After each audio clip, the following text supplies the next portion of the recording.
This is live from New Delhi. You're watching DDI News Hour, India's voice to the world. I'm Sakal Bhatt, and coming up in the next hour. World reacts to killing of Hamas political chief Ismail Haniyeh in Iran. Fears of wider West Asia conflict rise. Nicolas Maduro's re-election triggers massive protest in Venezuela. EU Foreign Policy Chief Josep Borrell says EU will not recognize result until all votes counted. Relief and rescue operations continue as many still missing at Wayanad in Indian state of Kerala. Death toll rises.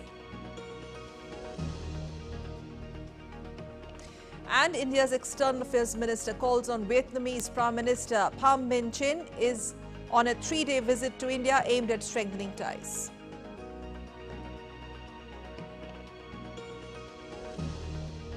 And in Paris Olympics, shooter Swapnil Kusale enters finals. PV Sindhu, Lakshya Sen, Deepika Kumari into next round. Lovina Burgain, one win away from securing a medal.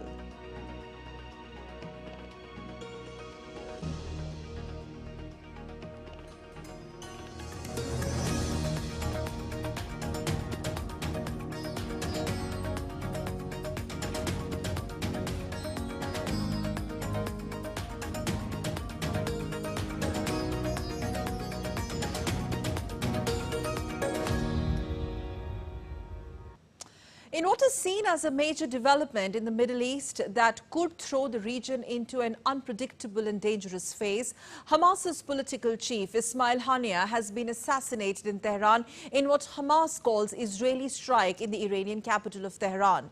In a stern reaction, Iran has warned Israel of revenge and retaliation. The killing has been condemned by Turkey, Qatar, China and Russia, while Israel has neither confirmed or denied these strikes. Meanwhile, U.S. Secretary of State Antony Blinken has stated that the United States of America was not involved in this assassination. Hassan of DD India gets us more details in the report that follows. Hamas's chief political leader, Ismail Haniyeh, was killed in Iran's capital Tehran in the early hours on Wednesday. His death was confirmed in separate statements by the Palestinian group that runs the Gaza Strip and Iran's elite Islamic Revolutionary Guard Corps. Haniyeh attended Iran's new president's swearing-in ceremony on Tuesday. According to Iranian state media, an airstrike hit a building for war veterans in Tehran, where Haniyeh was staying at around 2 in the morning local time. Israel has been blamed, but it is yet to respond to the accusations. It has previously vowed to eliminate Hamas's leaders following the group's 7th October attack. Iran has vowed to take revenge. Iran said the United States bears responsibility in the assassination of Hamas leader Ismail Haniyeh in Tehran because of its support for Israel. Iran's ambassador to Lebanon, Mujtaba Amani, warned Israel that Iran will retaliate. The commander-in-chief of the Iranian Revolutionary Guard Corps announced that the Iranian response is definitely coming. Therefore, the Israelis will receive the appropriate response to this terrorist operation. Hamas has mourned the death of Haniyeh, who it said was killed in a treacherous Zionist raid on his residence in Tehran. The world reacted to the assassination of the Hamas political leader in Iran's capital Tehran. Russia has condemned the killing of the Hamas chief and called on all parties to refrain from steps that could tip the Middle East into a major war. Turkish President Tayyip Erdogan condemned the assassination of the Palestinian leader and said that it would not break the will of the Palestinians. Separately, Foreign Minister Hakan Fidan said in a social media post on X that Haniyeh had devoted his life to the Palestinian cause to bring peace and calm in Palestine.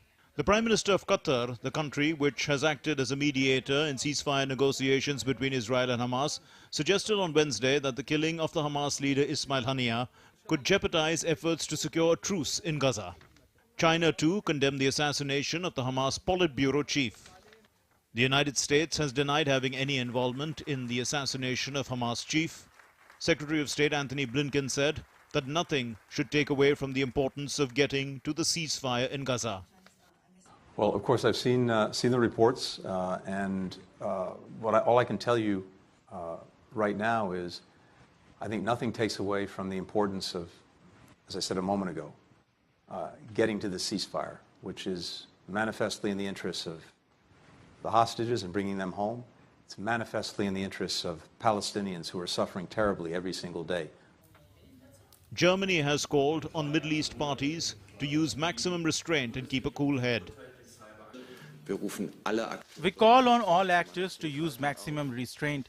The logic of reciprocal retaliatory acts is the wrong path, and what's most important now is to keep a cool head and to react with a cool head, because the very tense situation in the Middle East must not further escalate.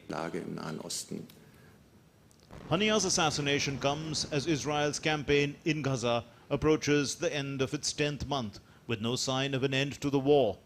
Bureau Report, DD India. And in another significant development, an Israeli airstrike hit a building in Beirut targeting Hezbollah commander Fuad Shukr, whom Israel claims to have killed. Hezbollah denies responsibility for a recent attack in the Golan Heights. Lebanon, meanwhile, has condemned the strike and fears escalating regional conflict exacerbated by the earlier assassination of Hamas's top leader Ismail Haniyeh in Iran. People in Beirut were seen clearing debris and rubble on Wednesday, a day after an Israeli strike targeted Hezbollah's top military commander. Hezbollah said that its senior commander Fuad Shukr had been in a building in the southern suburbs of Beirut when it was struck by an Israeli airstrike, but the group did not confirm his fate. Israel's military announced it had killed Shukr, whom it identified as Hezbollah's most senior commander, and blamed for an attack over the weekend. Meanwhile, Iran-backed Hezbollah has denied any involvement in Saturday's attack in Israeli-controlled Golan Heights.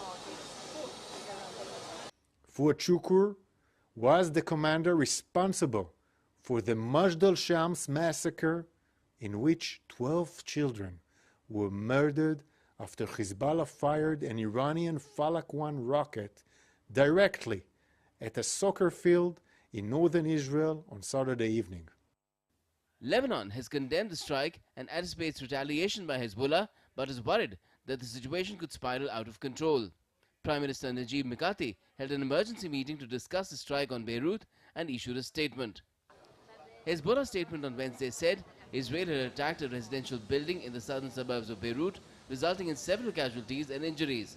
The strike on Beirut occurred shortly before the assassination of Hamas leader Ismail Haniyeh in the early hours of Wednesday in Iran, further escalating fears of a wider regional conflict. Bureau Report, DD India. Sarah Coates of DD India has been tracking this story very, very closely, joining us live again from Tel Aviv. Sarah, thank you for joining. Now, Sarah, anything else that you've heard from Israeli establishment? They haven't still reacted to Haniyeh's assassination charge. Well, Hamas claiming that it has been an Israeli strike. That's right. Still no official comment from the Israelis. We do know at this hour that the Prime Minister Benjamin Netanyahu, he is holding a security assessment with top officials here in Israel, really trying to figure out Israel's next move. Now, we also know that the IDF Chief of Staff, Herzi Halevi, he's been touring these northern Israeli regions, touring places where aerial defences are stationed. Now, he's come out to say that Israel certainly doesn't want a wider regional war, but it is prepared for one. And this is the same message that we have heard from the Defence Minister as well, Yoav Gallant, but really not addressing this situation about Ismail Haniyeh directly. Now, we did hear, though, via a letter from Israel's Foreign Minister, Israel Katz. He sent this letter to around a dozen foreign ministries around the world.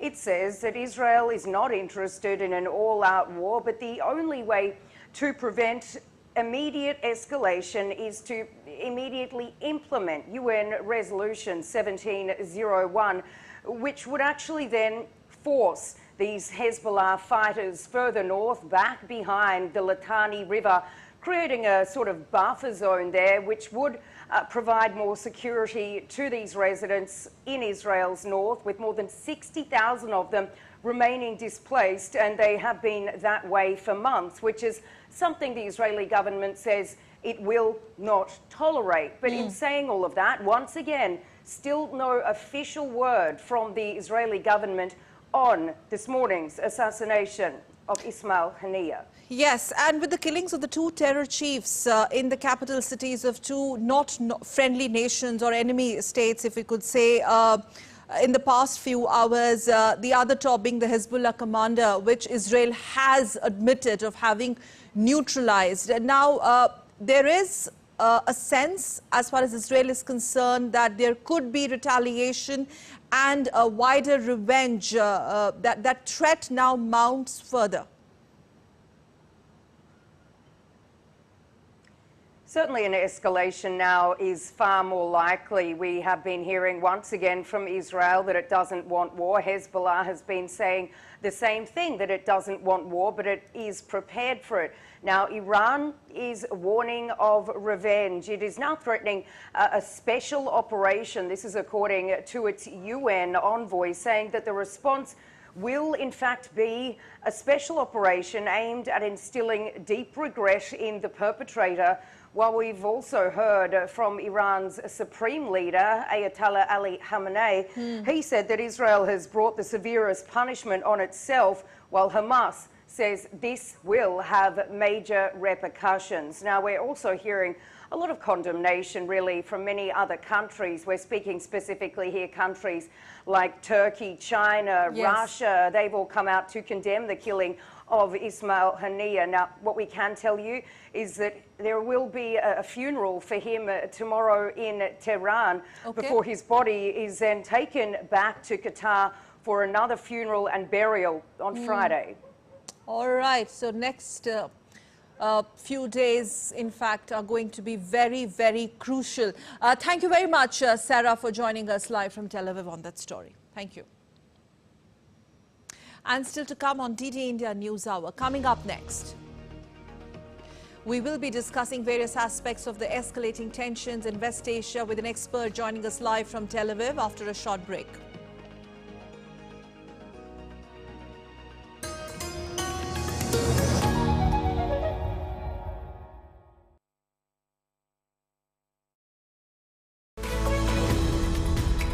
We just don't bring you the news as it unfolds. We get to the heart of the matter. We don't just present facts. We demystify complex social, political and economic events. We break stories that shape the world's present and future because you deserve the truth. I am Tanvi Taneja from New Delhi. I'm Ollie Barrett from London. I'm Nick Harper from Washington, D.C. Join us on DD India Global Monday to Friday at these times.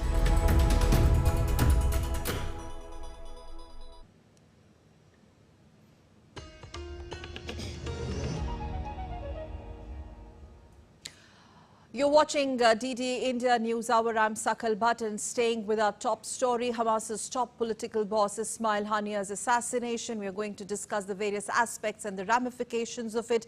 Remember, with the killings of the two terror chiefs in the capital cities of the two enemy nations of Israel, for that matter, in the past few hours, the other being the top Hezbollah commander, which Israel has admitted of having neutralized in southern Lebanon.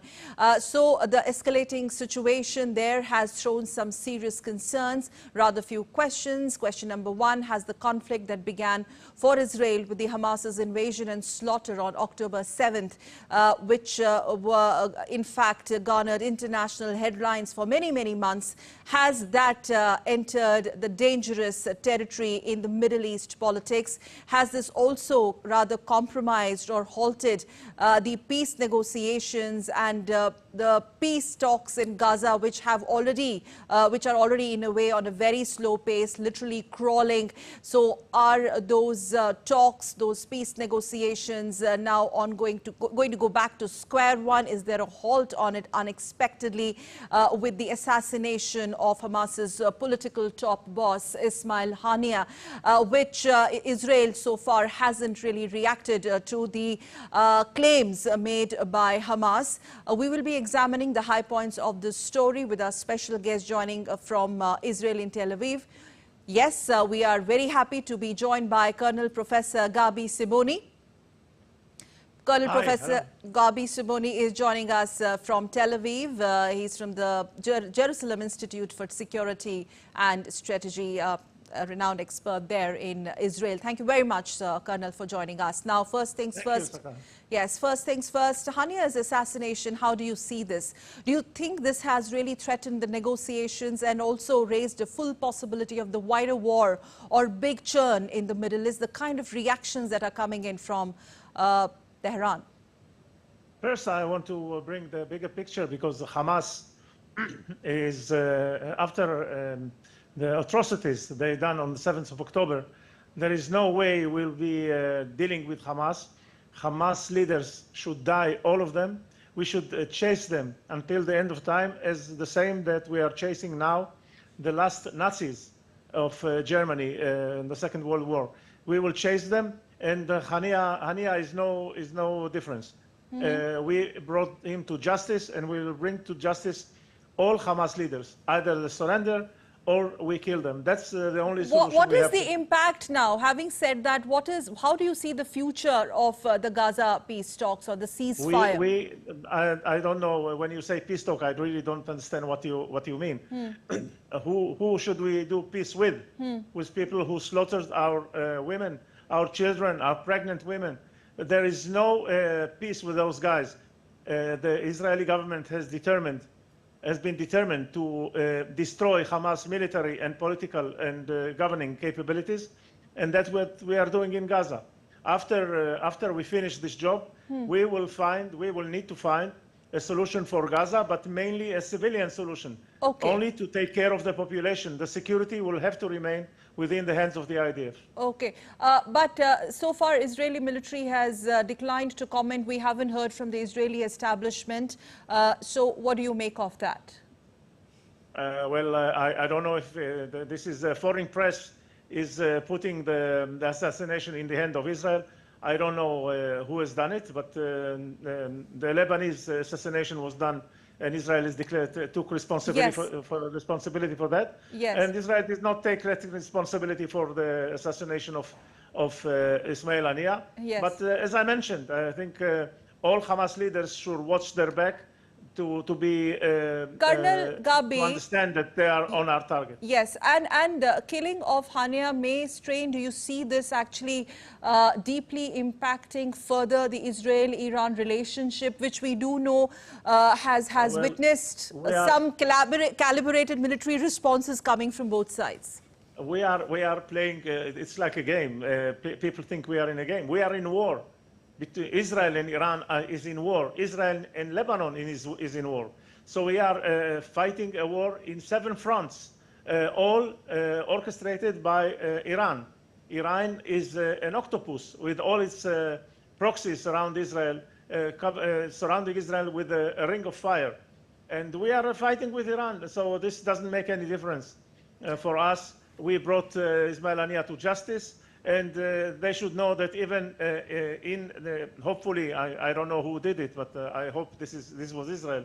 Okay. And Colonel Gabi, any place in the Middle East, any place in the Middle East is not safe for Hamas leaders. Okay. So having said that, if you could also explain its far-reaching implications as far as the entire Middle East churn or politics is concerned, because I'm sure you know the kind of reactions that are coming from all sides.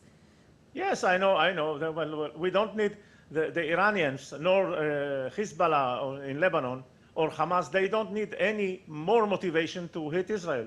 They have done it. The Iranians have launched a huge missile attack on Israel on the 14th of April. More than 300 missiles and cruises and the cruise missiles have been launched on Israel.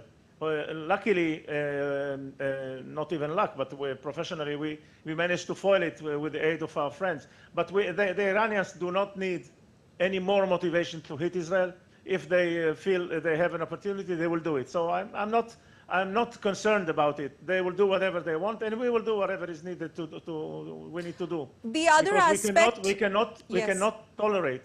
Okay. As your reporter from Tel Aviv, Sarah, I think was her name, mentioned, we cannot tolerate that our civilians are refugees in their own country. We have to remove Hezbollah threat from the north of Israel. Okay. And we will do it. Okay, how do you see its the far-reaching implications as far as Iran is concerned? Now, there has been a change of guard there.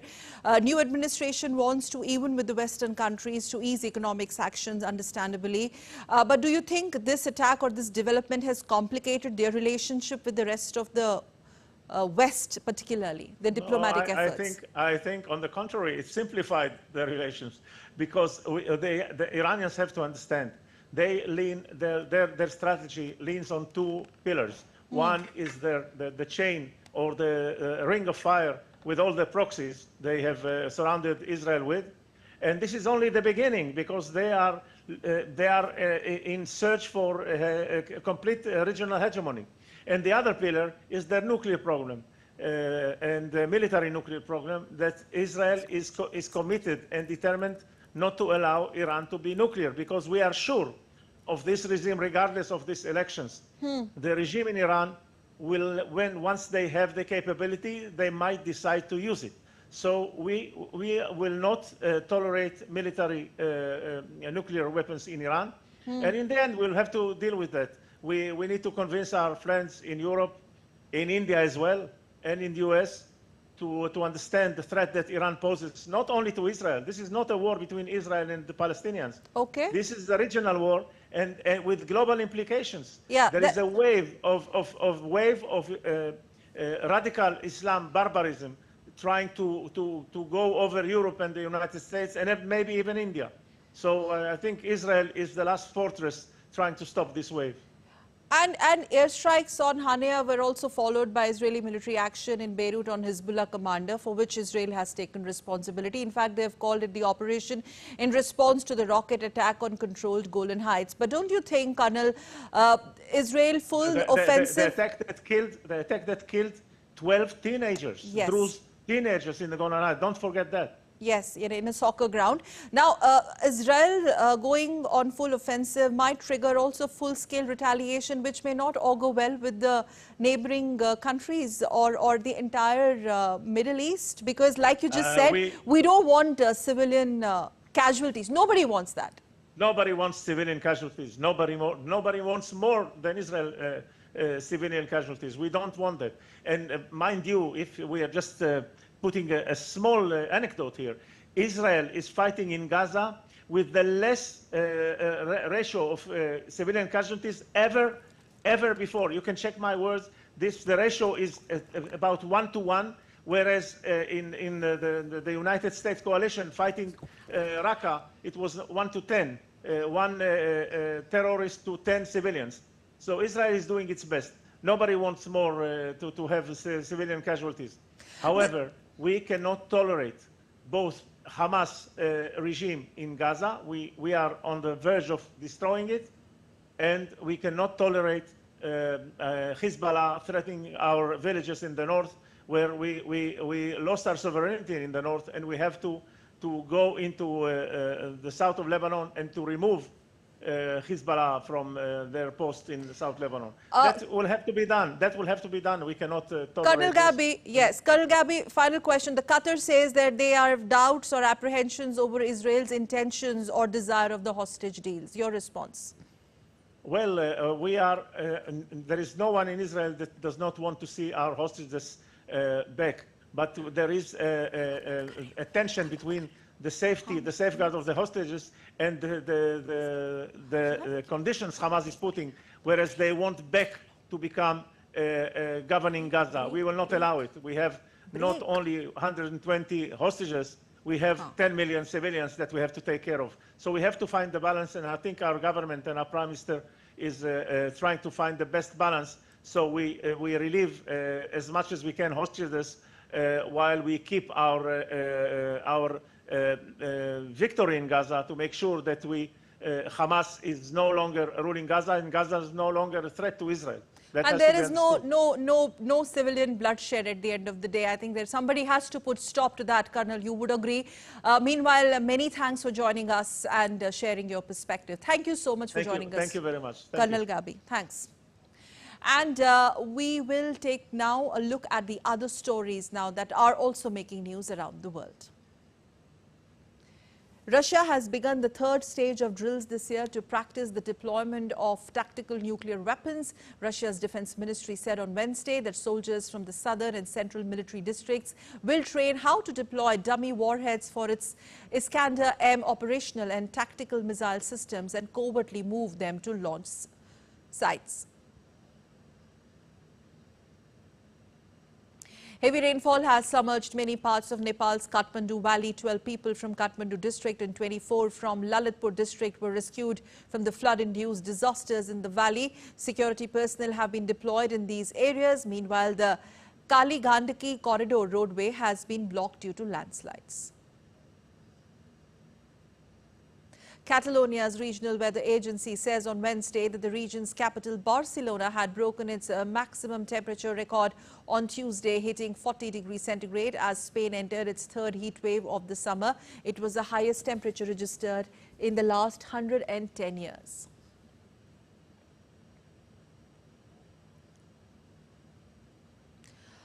A stalemate between the Cyprus government and the United Nations has left around 40 people stranded in a no-man's land for over 3 months, while Cyprus declines to take the refugees in the UN but the UN says it is obligated to, citing international conventions. Shifting focus to Venezuela's elections, where amid international concerns of the integrity of the vote, many countries have asked Venezuela's electoral authority to make the vote tally public. European Union's foreign policy chief Josep Borrell has said that EU could not recognize Venezuela's election result until all votes were counted and records provided. Brazilian president urged his Venezuelan counterpart to present the tally sheets to confirm the legitimacy of the polls. Colombia's foreign minister called for the release of the results of Sunday's presidential election. Fuzail Ahmed reports.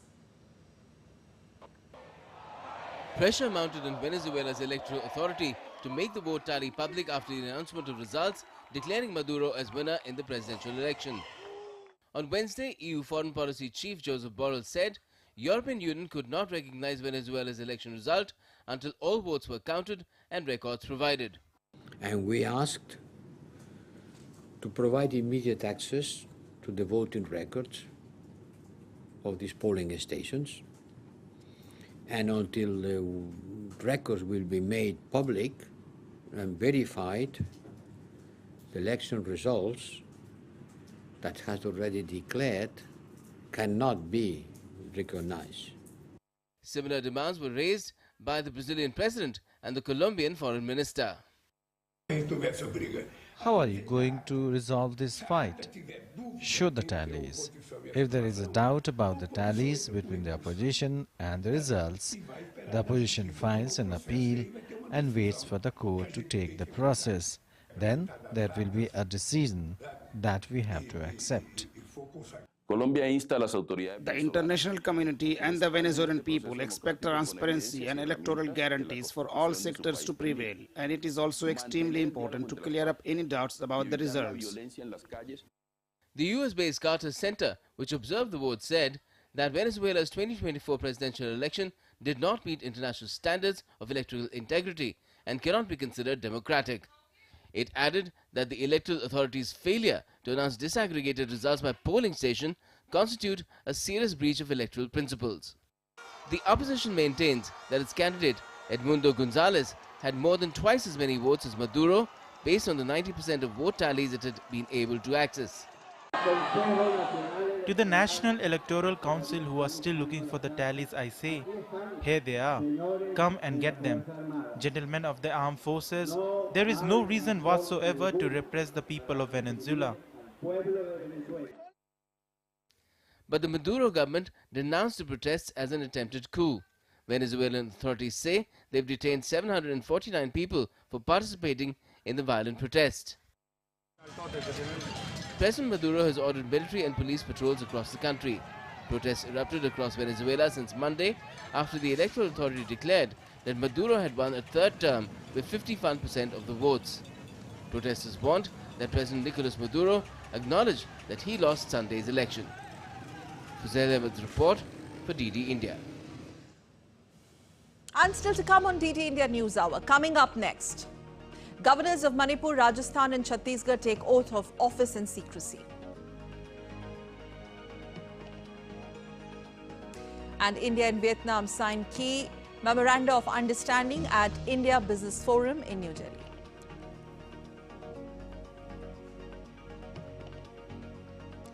SEBI raises alarm about a risky investment trend. We get you more.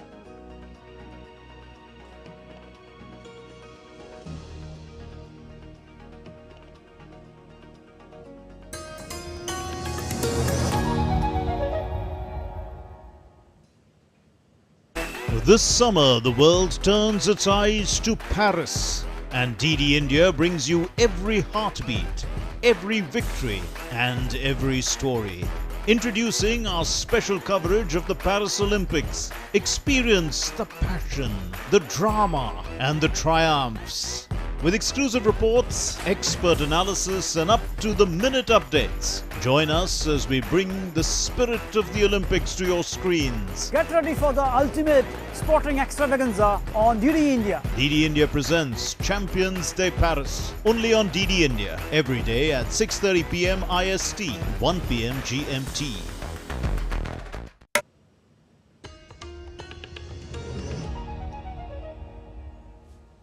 You're watching DD India News Hour. I'm Sakal Bhatt, and before we move on, let's do a quick recap of the headlines we are tracking for you on this broadcast.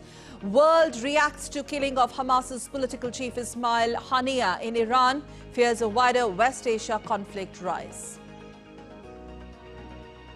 Nicolas Maduro's re-election triggers massive protests in Venezuela. EU Foreign Policy Chief Josep Borrell says EU will not recognize results until all votes are counted. Relief and rescue operations continue as many still missing at Wayanad in Indian southern state of Kerala. Death toll rises meanwhile. And India's External Affairs Minister calls on Vietnamese Prime Minister Pham Minh Chinh, who is on a 3-day visit to India, aimed at strengthening ties between India and Vietnam.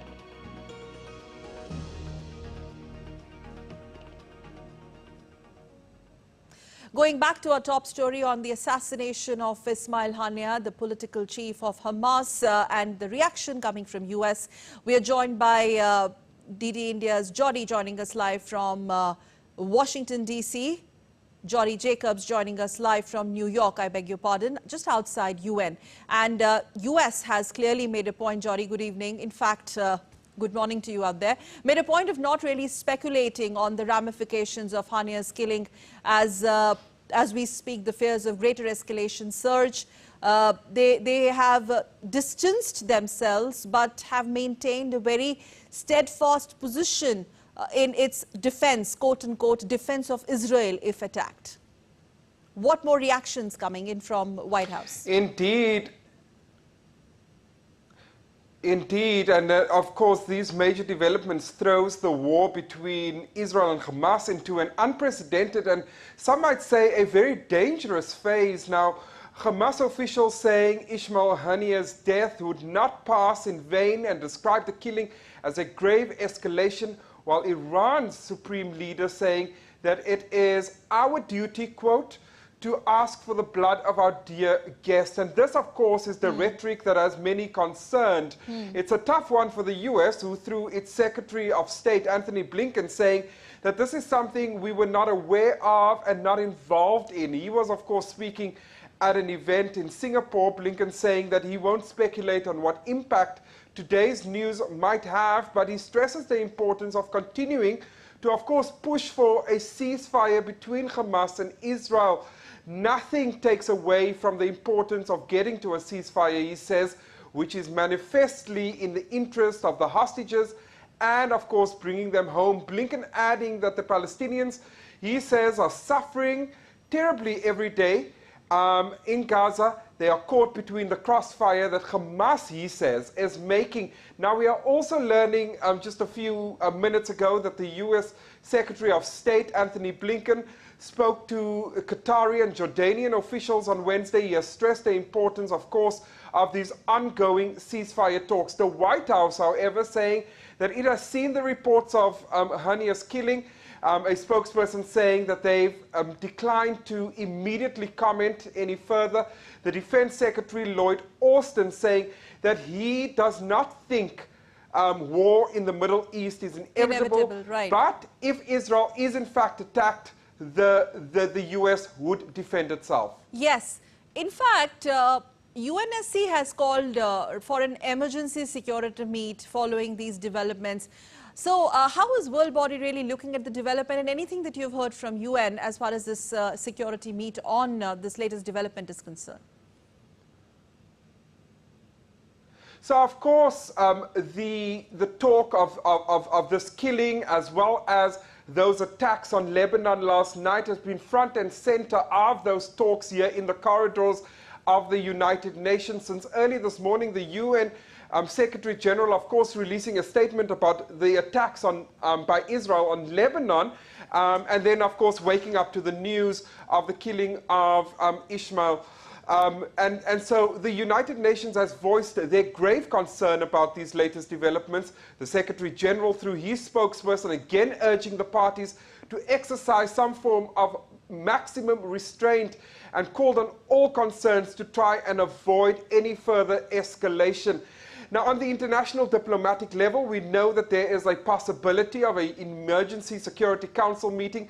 That request has now gone through to the President of the UN Security Council, that being Russia, and we're still waiting on an exact time as to when that emergency Security Council meeting will happen. There are no meetings that were scheduled for today in the diary of the Security Council, but it being the last day of Russia's rotating presidency of the Council, there's a big possibility that this could still, of course, happen during the course of the day. And Russia has been very vocal about the US's involvement, with Israel being its ally. And so they are probably going to try and push for that meeting to take place today to confront the United States around that horseshoe table in the UN Security Council. Yes, and if at all that meeting takes place, it will be interesting to see how the rest of the members of the UNSC club, so to say, are going to deliberate, just not react, but see to it that there is no further bloodshed.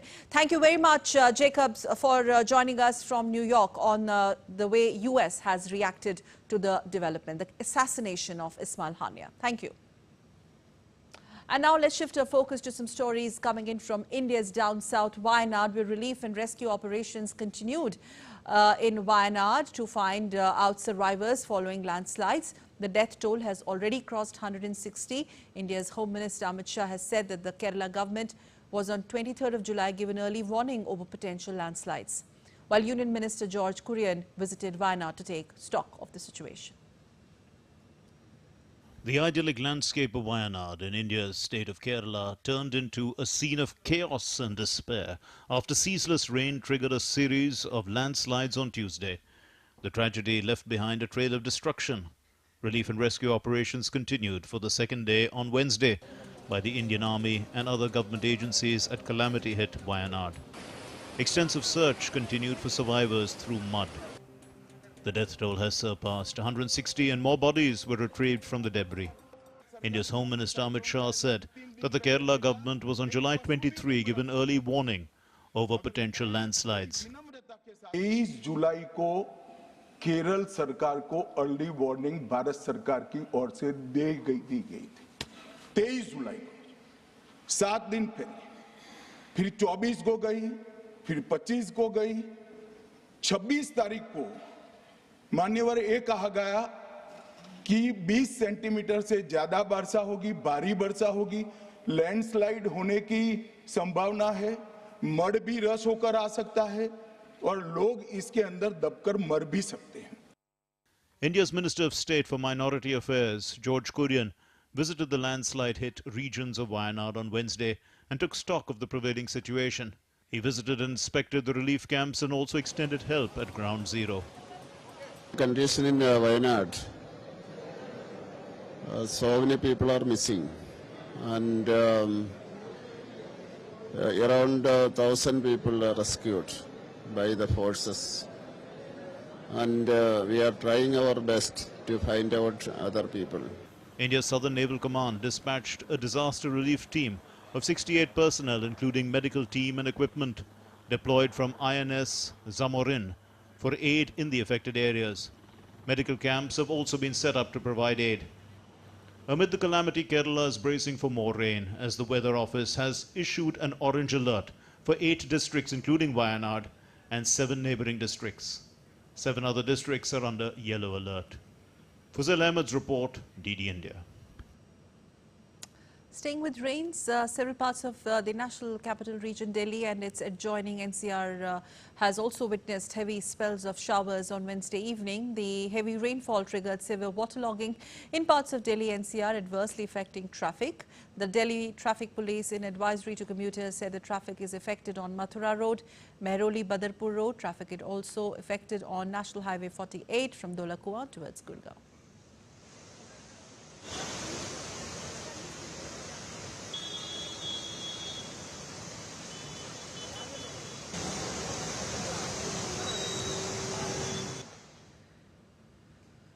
India's External Affairs Minister Dr. S. Jaishankar called on Prime Minister of the Socialist Republic of Vietnam, Pham Minh Chinh, on Wednesday. Prime Minister Pham Minh Chinh is on a state visit to India from 30th July to 1st of August 2024. Both the leaders discussed bilateral relationship, regional and global issues of mutual interest. The meeting sets the stage for the forthcoming summit between Prime Minister Chin and India's Prime Minister Narendra Modi, aimed at further strengthening the ties between India and Vietnam.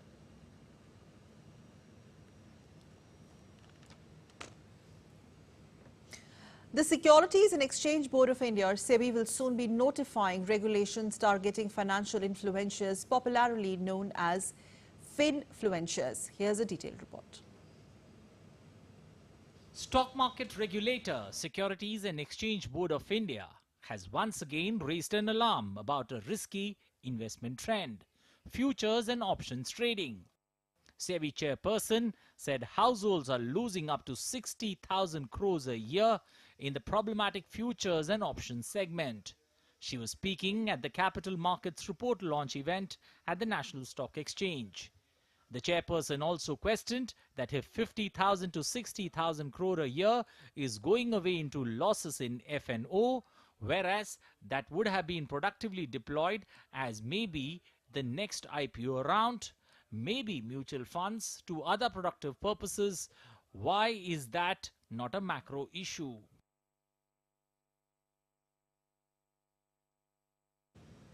It's a question of if there is 50,000, 60,000 crores of losses by individual households in the F&O segment, what would you say to that?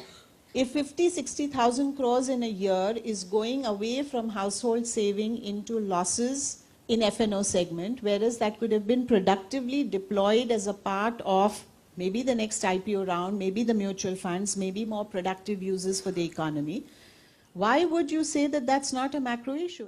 SEBI chairperson also said that exchange-traded funds cannot be an alternative or a replacement for the riskier derivatives activity for investors, as the dynamics of liquidity and leverage are very different. On the topic of fin-influencers, she said SEBI has identified difficulties in getting registered as an investment advisor being a detrimental factor and will soon be rationalizing it. The way that our regulation is now framed and about to be notified is that our regulated entities, people who come under us, brokers, mutual funds, exchanges, etc., they cannot have any association with entities who do these following wrong things. She said that there were false claims being peddled by such platforms and added that an entity from the NSE group has showcased a performance validation mechanism and hinted that it will soon be implemented. Addressing a question on whether bank customers could use the same Know Your Client or KYC validation for mutual fund investments as they do for banking accounts, the SEBI chairperson rejected the idea, referring the Paytm case as a cautionary example. She said Paytm-type contamination will not be allowed in the market.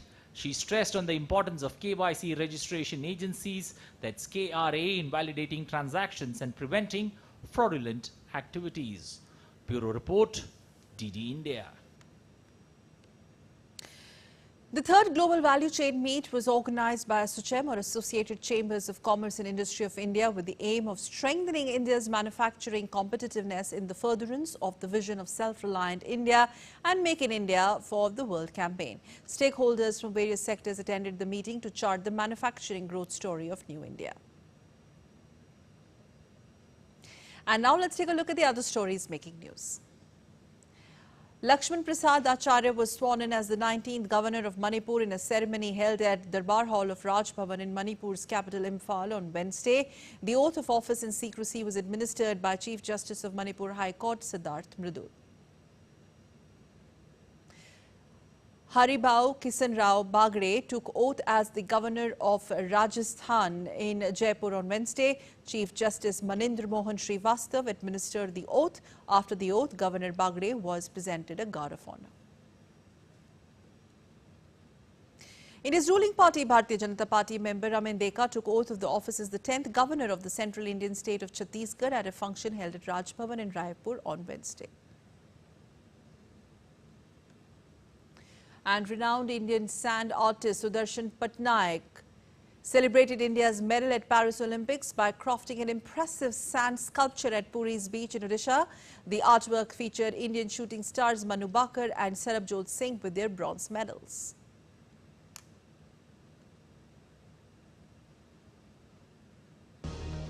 And still to come on DDI India News Hour. Coming up next, the groundbreaking 46th World Heritage Committee session concludes in New Delhi. We get you more. And PV Sindhu, Lakshya Sen, Swapnil Kusale and Sirja Akula along with other athletes progress to the next round in Paris Olympics.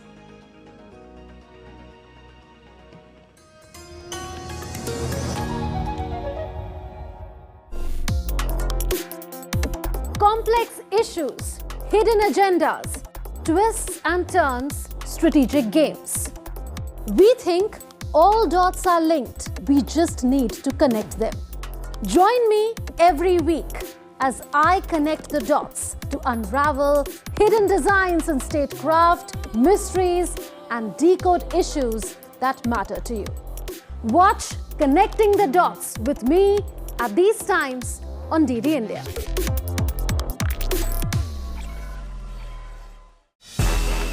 This summer, the world turns its eyes.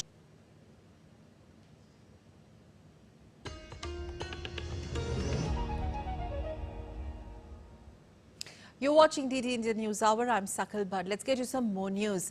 A roundtable session was organized in the western city of Mumbai to discuss the Kumbh Council meeting, which is to be held before the 2025 Kumbh Mela at UP's Prayagraj. Uttar Pradesh's Deputy Chief Minister Keshav Prasad Maurya virtually attended the session. This event was organized by the India Think Council, and UP's Ministry of Tourism and Culture officials discussed Kumbh Mela's tradition, its magnificence, features and its planning.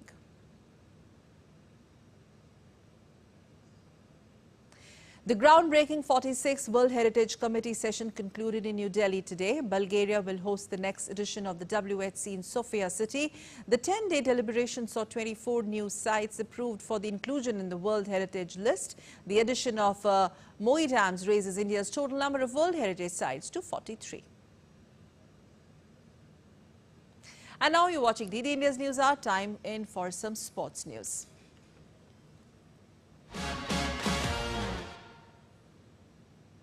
Now, all the updates from Paris Olympics 2024.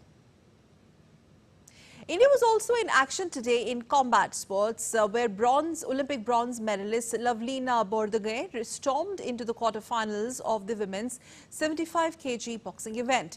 Borgohain defeated Norwegian pugilist Sunniva Hofstad on the points with a unanimous decision 5-0 in the round of 16 bout. Borgohain, a bronze medalist in the 69 kg category at Tokyo 2020, entered her first 75 kg Olympic tournament as the 8th seed. She will play her quarterfinals on 4th of August in Tokyo Olympics. It may be recalled, Lavlina of India clinched bronze medal in the 69 kg category. And now let's also talk about another shooting star who will represent India in the finals of the 50-meter rifle three-position final on Thursday. Indian shooter Sapnil Kusale successfully making it to the men's 50-meter rifle three-position final. Kusale finished 7th in the qualifying round with a total of 590 points with 38 inner tens. With this, he becomes the 5th Indian shooter to reach the final in the Paris Olympics. Meanwhile, Aishwarya Pratap Tomar finished at the 11th position. In badminton, all eyes were on double Olympic medalist PV Sindhu, as she is a very strong medal contender for India. And not only this, Sindhu has also been the flag bearer of the Olympics edition. With a good start to the day, two-time Olympic medalist PV Sindhu qualified for the round of 16 at the ongoing Paris 2024 Games after topping Group M in women's singles on Wednesday. In fact, Sindhu defeated Estonia's Kristin Kuba 21-5, 21-10 in her second and final group stage match. We also witnessed another superb and sensational performance from India's Lakshya Sen, who entered the pre-quarterfinals of the men's singles badminton as he knocked out one of the medal favourites, Jonathan Christie of Indonesia on Wednesday. The Indian shuttler was in top form as he stunned world number 4 and reigning All-England champion Jonathan Christie. Lakshya needed 50 minutes to pull off a sensational win against the Asian Games gold medalist from 2018. The result would send shockwaves in the badminton fraternity as Jonathan was one of the favourites to medal at the Paris Games. Lakshya Sen has now become the first Indian men's singles shuttler to progress to the knockout stage in the Olympics after Kidambi Srikanth did way back in 2016 in Rio Games. Update from the archery now. India's Deepika Kumari stormed into the pre-quarterfinals of the women's individual recurve event, winning back-to-back matches in rounds of 64 and 32. It was a tough battle for her in the round of 64, beating Estonia's Riina Parnath as the game went down the wire to the shoot-off in the round of 32. Deepika defeated Netherlands' Rauwefin Quinty. And Indian athletes have already won 2 shooting medals at the ongoing Paris Games with hopes of more successes coming in. Their achievements are bolstered by Prime Minister Narendra Modi's personal encouragement and government initiatives like the Target Olympic Podium Scheme and Khelo India. Exclusive report by DD India's Narayan Singh from Paris.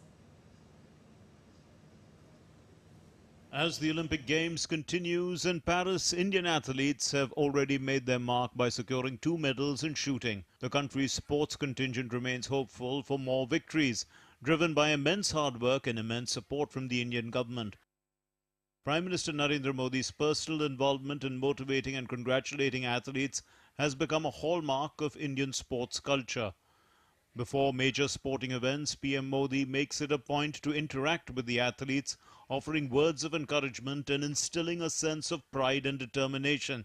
When athletes secure medals for the nation, a congratulatory call from the Prime Minister follows, a gesture that is both motivating and deeply appreciated by the athletes. Manu Bhaker, who clinched 2 medals in shooting, acknowledged the unique gesture of receiving a personal call from the country's Prime Minister. I was almost like taking the call. So before that, few people were around me, and they were like, "Oh, why are you sitting here?" So they got to know that the Prime Minister of the country is going to talk to me. So they were so surprised, and then I got to know like this doesn't really happen often in the other parts of the world. So I feel it's a great honor for me and for my country and for all the athletes. From our country that the Prime Minister of the country, out of all the thousands of things that he has to do in a single day. I think Indian table tennis has been doing really good thanks to the government and Federation, Sports Authority of India, TOPS. They're all helping us in many ways. We're getting good exposure. The government's role in promoting sports talent extends beyond personal gestures. Initiatives like the Target Olympic Podium Schemes and Khelo India have been instrumental in nurturing and supporting athletes from grassroots to elite levels. By promoting sports in schools and colleges and providing opportunities for young talent to shine, Khelo India has created a robust pipeline of athletes. जो schemes हैं अभी जो हमारे PM साहब ने अपना start किए हैं, खेलो इंडिया, टॉप्स, उसके बाद जो डॉक्टर करने सिंह शूटिंग रेंज है उसके अंदर भी हॉस्टल प्रोवाइड हो गया हमें. वहाँ पे भी काफ़ी ज़्यादा फैसिलिटीज़ हैं. पैलेट्स जो 10 मीटर में यूज़ होती हैं वो फ्री होगी. और सारा कुछ वहाँ पे ट्रेनिंग का सारा कुछ फ्री हो गया। The collaborative effort between the government, sports federations and athletes is yielding tangible results. The emphasis is on sports as a vital component of national pride and is transforming India into a formidable force in the international sports arena. As the Paris Olympic Games progresses, the entire country is supporting our athletes and cheering them. And with the help of a strong and robust backup system, our athletes are doing exceptionally well. And they are also appreciating the schemes like Khelo India and TOPS are acting like a catalyst in their performance. With camera person Senthil, Narayan Singh, DD India, Paris. That's all for this edition of DD India News Hour, but let us know your thoughts on the news of the day. For those on the go, you can get all the latest news and updates from India and across the world on DD India mobile app. The app is available on both Android and iOS platforms. Scan the QR code on the screen to download now. We'll be back with more news as it breaks here on DD India. I'm Sakal Bhatt from all of us here in Delhi. Thanks for watching DD India News Hour.